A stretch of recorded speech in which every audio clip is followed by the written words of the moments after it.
My name is Serafina. For most of my 34 years, I have thought of myself as a tide follower, someone whose own desires were governed by the gravitational pull of others. I was born and raised in Port Blossom, a town that clings to the Washington coast like a stubborn barnacle, a place where the air always smells of salt, damp earth, and the faint, sweet decay of the tide pools. The fog rolls in most mornings, muting the world in a soft, gray blanket, and I think, in many ways, I learned to live my life inside that fog, never seeing things too clearly, lest the sharpness of reality prove too much to bear. I am a daughter, a sister, and a mother. It is the last of these roles that finally taught me how to be myself. But that lesson came at a cost, one I am still learning how to measure. Before the quiet cataclysm of my mother's 60th birthday, my life had already been reshaped by one upheaval.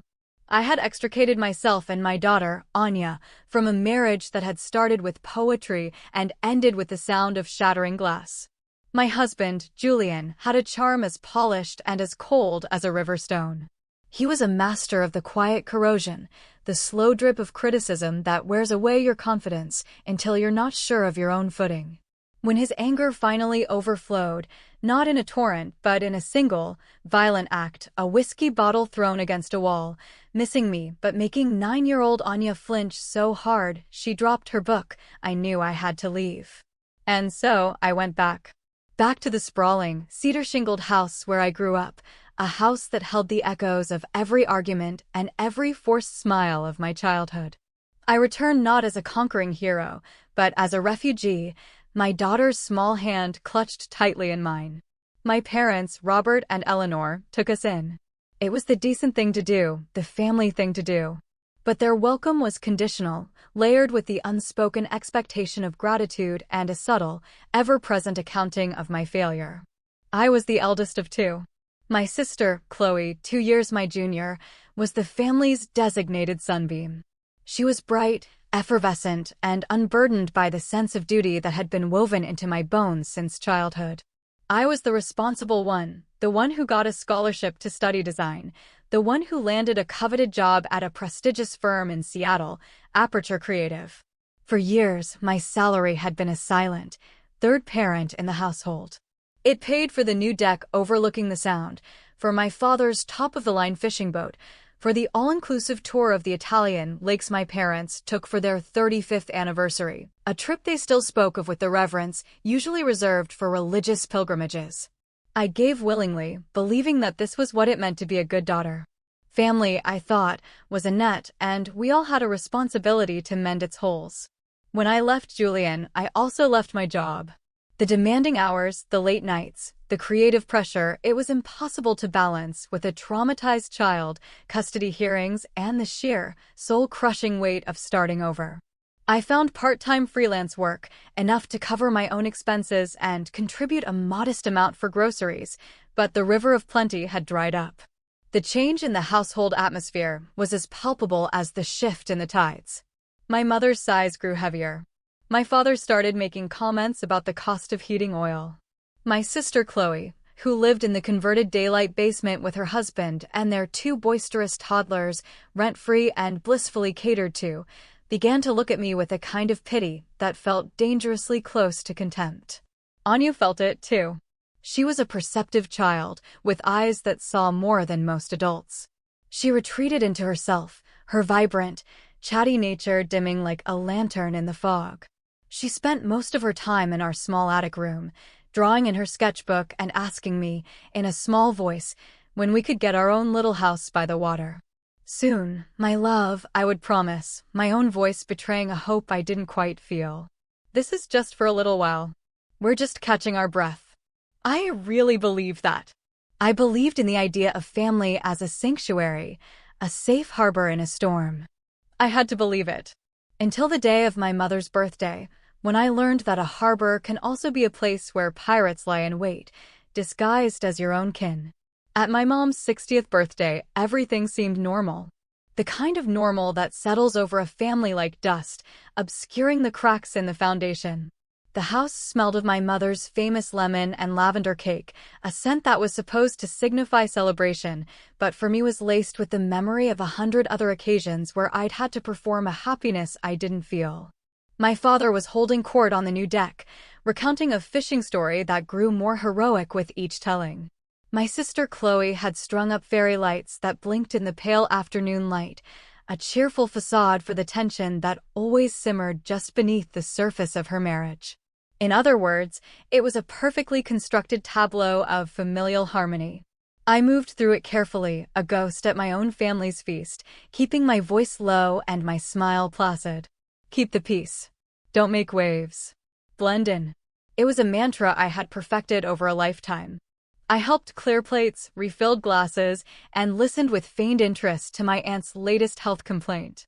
Anya had found a quiet corner in the garden to read, her small form a comma of stillness in the punctuation of the party. I remember a moment, standing by the French doors, looking out at the gray, placid water of the Sound, when I felt a flicker of something like hope. The low hum of conversation, the clinking of glasses, the laughter of Chloe's children chasing seagulls on the lawn. For a second, it felt real. Maybe, I thought, we were healing. Maybe we had found a new, gentler rhythm. And then my phone buzzed in my pocket. I pulled it out, frowning at the screen. Anya. It was strange. If she needed me, she would just come and find me. I scanned the garden, but her reading nook was empty. A knot of unease tightened in my stomach. I stepped into the quiet of the hallway, the party noise softening behind me. Hey, sweet pea. What's up? Her voice was a frantic whisper, a shard of ice in my ear. Mom. Get out now. The world tilted. The air in the hallway felt suddenly thin, hard to breathe. What? Anya, what happened? Are you hurt? No. Just, please, Mom. Get out of the house. Right now. Her voice was shaking, cracking with a terror that was utterly foreign to her. I could hear the desperate effort she was making to stay quiet. I didn't ask another question. A primal instinct took over, a force stronger than reason or politeness. I walked, not ran, straight to the front door. I didn't grab my purse. I didn't say goodbye to my mother, who was in the middle of cutting her cake, her face glowing with manufactured joy. I didn't look back. My body moved with a singular, terrifying purpose, as if it knew something my mind had not yet grasped. The cool, salty air hit me as I stepped outside. And there she was, standing at the edge of the gravel driveway, her small backpack slung over one shoulder, her face pale and her eyes wide and dark. She wasn't crying, but her stillness was more alarming than any tears. She looked like a small, frightened animal, frozen in the path of a predator. My heart hammered against my ribs. I rushed to her side, my hands hovering, wanting to check for injuries she said she didn't have. Anya, what is it? Talk to me. Can we just go? She whispered, her gaze darting back toward the house. Please. I don't want to talk about it here. I looked at her, at the way her small fingers were twisted in the strap of her backpack, at the resolute set of her jaw. She was not hurt physically, but something had wounded her deeply. Did someone say something to you? Did Grandma yell? No, she said, her voice flat. Not to me. Please, Mom. Let's just leave. I nodded, my own throat too tight to speak. I fumbled for my keys, unlocked the car, and we slipped inside. We drove away from the house, from the party, from the life I had been trying so desperately to hold together. No one came out to stop us. No one seemed to notice we were gone. We just vanished into the afternoon mist, the sound of the party fading behind us until there was only the hum of the engine and the frantic beating of my own heart. I drove for 10 minutes, my mind a chaotic storm of possibilities, each one more horrifying than the last. Had Julian shown up? Had one of Chloe's kids said something cruel? Had my mother finally unleashed the full force of her resentment on my child? I pulled into the nearly empty parking lot of a public beach access, a place we often came to look for sea glass. I turned off the engine, and the sudden silence was deafening, broken only by the distant cry of a gull. I turned to my daughter, my whole body trembling with a terrible, formless dread. Okay, my love, I said, my voice softer than I felt. We're safe now. You can tell me what happened. Anya didn't look at me. She stared straight ahead, out at the gray expanse of the water. Her hands were folded neatly in her lap. After a long moment, she spoke, her voice devoid of emotion, as if she were reciting a fact she had learned in a textbook. "I don't want to go back to that house," she said. "Not ever." A cold wave washed over me. "Honey, I don't understand. I thought you were okay. What happened?" She finally turned her head, and her eyes met mine. The look in them was not the look of a 9-year-old. It was ancient, weary, and full of a knowledge that no child should possess. "They were talking in the kitchen," she said. "Grandma, Grandpa, and Aunt Chloe. I was in the little downstairs bathroom, the one off the laundry room. The door was almost closed. They didn't know I was there." I waited, my breath caught in my chest. I felt like I was standing on the edge of a cliff, about to be told to jump. "They were talking about you," she continued, her voice still unnervingly calm. "And about me. They said they were going to make you lose me." The world dissolved into a silent, screaming void. Betrayal. I had always imagined it would be a loud, dramatic event, a slammed door, a shouted accusation. I never thought it would arrive as a whisper, overheard through a cheap bathroom door during a birthday party. I never thought it would be delivered by my own child, whose only crime was listening. "What did they say, Anya?" I asked, my voice a stranger's. "You have to tell me exactly what they said." She took a shaky breath, her composure finally starting to crack. "Grandma said that you weren't coping, that leaving your job was a mistake and that you were unstable." Aunt Chloe agreed. She said the house was too crowded and that I was always so quiet, it was creepy. A single tear escaped and traced a path down her pale cheek. She wiped it away with the back of her hand, angry at the betrayal of her own body. "Grandpa said. He said that Julian had called him. That Julian was worried about me. That he has a big house and a stable income and that maybe, for my own good, I should be with him." My blood ran cold. Julian, the man who made her flinch at loud noises, was now being painted as her savior. And then, Anya's voice dropped so low I had to lean in to hear her. "Then Grandma said that the custody case wasn't going well for you, but that they could help it along. They could make sure the judge saw things their way." "How?" The word was a croak. Anya looked down at her hands. "They said they could put something in your things. In your room. So that when the people came, they would find it." "What things, Anya? What did they say they would put?" She looked up at me, her eyes shimmering with unshed tears, her face a mask of fear and confusion. "They said, like, maybe some of your old sleeping pills, or something that looked like drugs. They said they would call those people, the ones who check on kids. And they would tell them you were a danger to me. They said if I went to live with Daddy, you would have to get your good job back, and then you could help them with money again, like you used to. They said everyone would be better off." I stared at her, unable to process the sheer, monstrous calculus of their plan. They weren't just going to testify against me. They were going to frame me. My own parents. My own sister. They were going to orchestrate the removal of my child, package it as a noble act of concern, all to regain their financial comfort. They were willing to trade my daughter for a new deck. "And you're sure, honey? You heard them say these things?" I asked, my voice hollow. She nodded, her small face resolute. "I heard every word." So I went upstairs, very quietly. I packed my school bag and I put your phone charger in the front pocket. And then I went out the back door and called you. She had remembered my charger. In the midst of her world collapsing, in her desperate flight from a house full of monsters, my 9-year-old daughter had thought to grab my phone charger. That small, practical detail shattered me more than the grand betrayal itself. The dam of my composure broke, and a wave of something hot and furious and utterly broken washed through me. I didn't cry. I didn't scream. I felt a terrifying clarity descend, a cold, hard diamond of purpose forming in the wreckage of my heart. I reached out and pulled Anya into my arms, holding her tight against my chest, shielding her from a world I had so foolishly believed was safe. "Okay," I whispered into her hair, the scent of her shampoo a grounding anchor in the storm. "Okay, we're not going back. Not ever." I started the car. I didn't know where we were going. I had no plan, no money to speak of, no place to land. All I had was a small, brave girl in the passenger seat, a half-tank of gas, and the chilling, absolute certainty that I had just lost my entire family. Or perhaps I had never really had one at all. I drove straight to Finn's. Finn is a luthier. He makes guitars in a dusty, sun-drenched workshop behind his small cottage, a place that smells perpetually of cedar, rosewood, and varnish.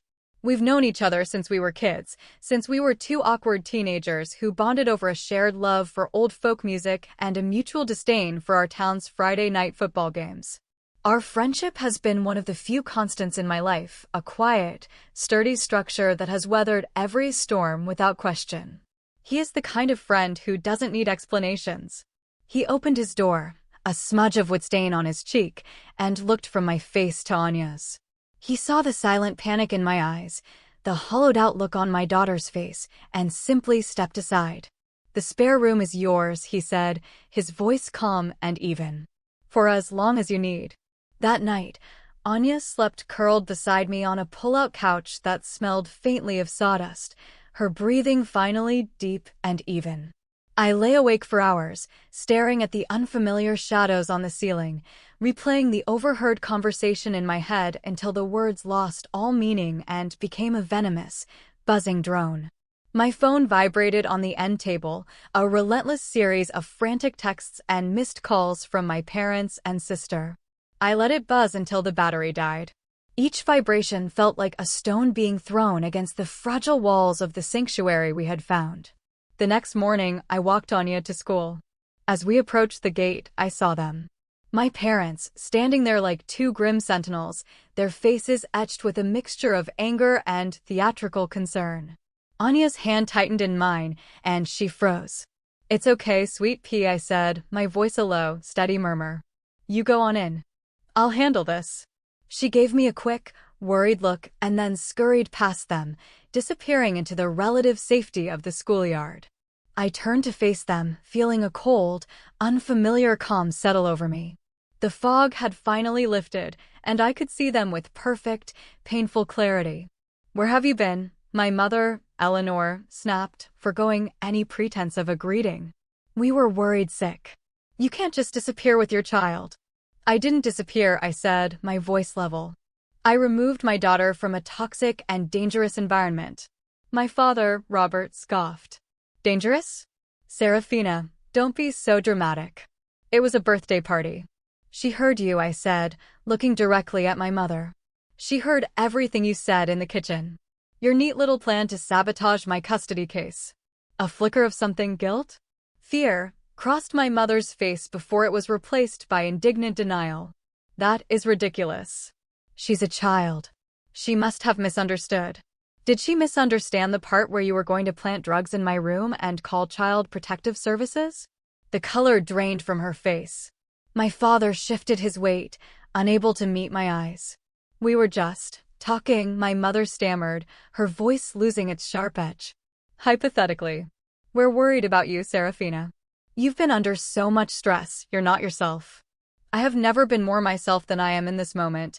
I cut her off, my voice ringing with a strength I didn't know I possessed. "You weren't worried about me. You were worried about your bank account. You were plotting to have my child taken from me because I could no longer afford to fund your lifestyle." "That is a cruel and unfair thing to say," my father blustered. "After everything we've done for you, giving you a place to live." I let out a short, bitter laugh. "A place to live? I paid for half the things in that place. I paid for your boat. I paid for your trip to Lake Como. You didn't give me a home. You gave me a boarding house room with an emotional mortgage I didn't realize I was paying until now." "This is about money," then my mother said, her eyes narrowing. "I knew it." "This is about loyalty," I corrected her. "It's about trust. It's about the fact that you heard my child crying in her sleep from nightmares about her father, and your solution was to try and send her back to him." "Julian was always so good with her," my mother insisted, clinging to the fiction they had all constructed. "He was patient. He loves her." He threw a whiskey bottle at the wall 6 feet from where she was standing. The words ripped out of me, raw and ragged. "He is a man with a rage he cannot control, and you knew that." You saw it. But you chose to ignore it because his story was more convenient for you. A heavy silence fell between us. The school bell rang in the distance, a shrill, jarring sound. I looked from my mother's pale, pinched face to my father's guilty, downcast eyes. They had no defense. There was nothing left to say. You wanted your comfortable life back, I said, my voice dropping to a near whisper. Well, you'll have it. The house will be less crowded. Your bills will be your own. Because as of this moment, you are no longer a part of my life or Anya's. You will not see her. You will not speak to her. You will never, ever hear from me again. Serafina, don't be so melodramatic, my father said, his voice pleading. I gave him a look that was devoid of all warmth. You have no idea what I'm capable of when it comes to protecting my daughter. You've mistaken my kindness for weakness for the last time. I turned and walked away, not looking back. I didn't feel triumphant. I felt hollowed out, as if I had just performed a necessary, brutal surgery on myself without anesthetic. I had severed a limb to save the body. That night, Finn found me in his kitchen, staring into a mug of cold tea. He didn't say anything, just pulled up a stool and started sanding a piece of maple wood, the soft, rhythmic rasp a comforting sound in the quiet house. Anya came and sat beside me, leaning her head against my arm, and showed me a new drawing in her sketchbook. It was a picture of a great, silver she-wolf standing on a cliff, a small cub sheltered behind her legs, while down below, a pack of hyenas slunk away into the shadows. I finally understood. I wasn't a tide follower. I was the cliff, and I would not be moved. The weeks that followed were a strange mixture of quiet peace and gnawing anxiety. Life at Finn's settled into a gentle rhythm. Mornings were for pancakes and quiet conversation. Evenings were for homework at the kitchen table while Finn worked in his shop, the scent of his craft a constant, reassuring presence. Anya began to unfurl, like a flower that had been deprived of sunlight. She laughed more. She started a new, elaborate comic strip series about the adventures of a girl who could talk to animals. She was healing. I, on the other hand, felt like I was holding my breath, waiting for the other shoe to drop. My family's silence was unnerving, a coiled snake in the grass. I started a new freelance project with a small, ethical marketing firm, and the work was a bomb, a reminder of the competent, creative person I had been before my life imploded. For the first time in a long time, I felt a flicker of optimism. Of course, that was when they struck again. The proof arrived via social media. Chloe had posted a photo album on her Instagram. The title was Family Fun in the Sun. The pictures showed my parents and my sister's family on a beach somewhere tropical and bright. And there, in the center of nearly every photo, was Julian. Julian, tanned and smiling, with his arm around my mother. Julian, building a sandcastle with Chloe's toddlers. The caption on one photo, a picture of Julian holding Anya's cousins on his shoulders, read, "So wonderful to see what a dedicated and loving father he is. Family is everything." I stared at the screen, a cold, sick feeling churning in my gut. They hadn't just chosen a side, they had joined his army. They were actively helping him build a public narrative of the stable, family-oriented man he had never been.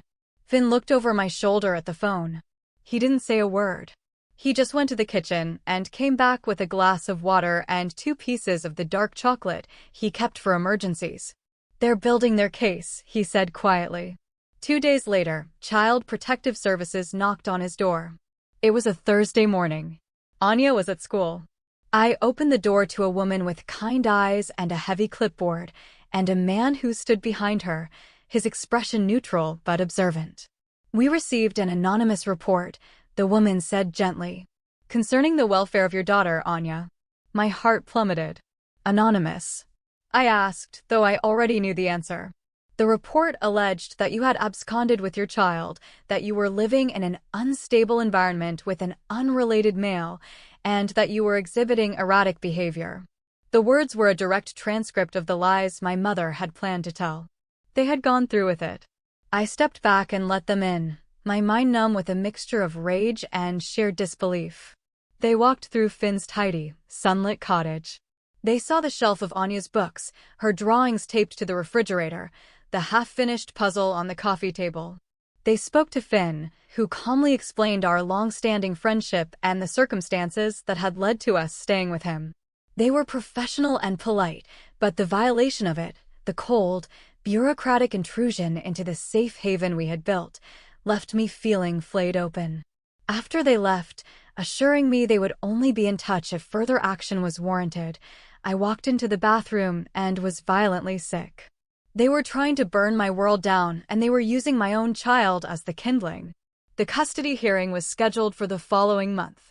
My lawyer, a weary but tenacious woman named Rachel, laid out the reality of the situation in stark terms.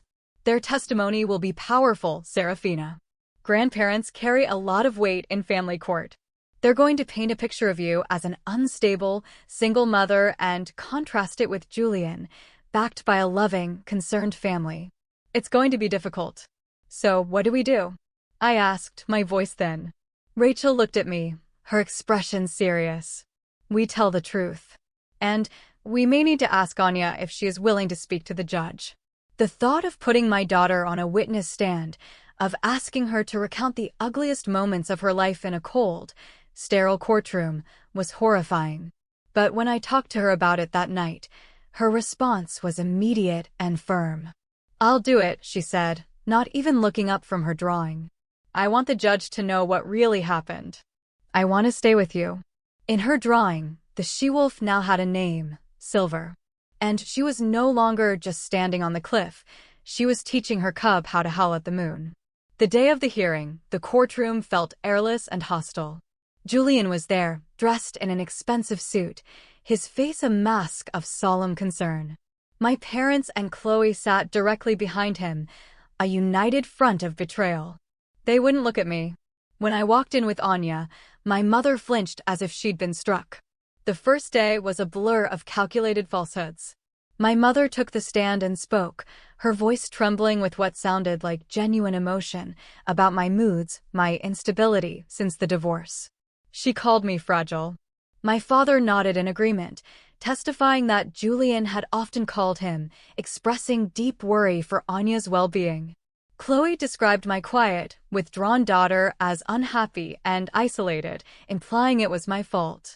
They wove a tapestry of lies so detailed and convincing that for a terrifying moment, I almost believed it myself. Through it all, I sat still, my hands clenched in my lap, focusing on the back of Finn's head in the row behind me. He was my anchor in a sea of poison. The next day, it was Anya's turn. She walked to the stand with a composure that stunned me.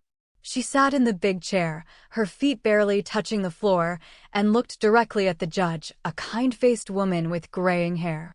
In a clear, steady voice, she told her story. She didn't cry. She didn't embellish. She just stated the facts. I want to live with my mom, she began. She reads to me every night. She helps me with my drawings. She never, ever yells.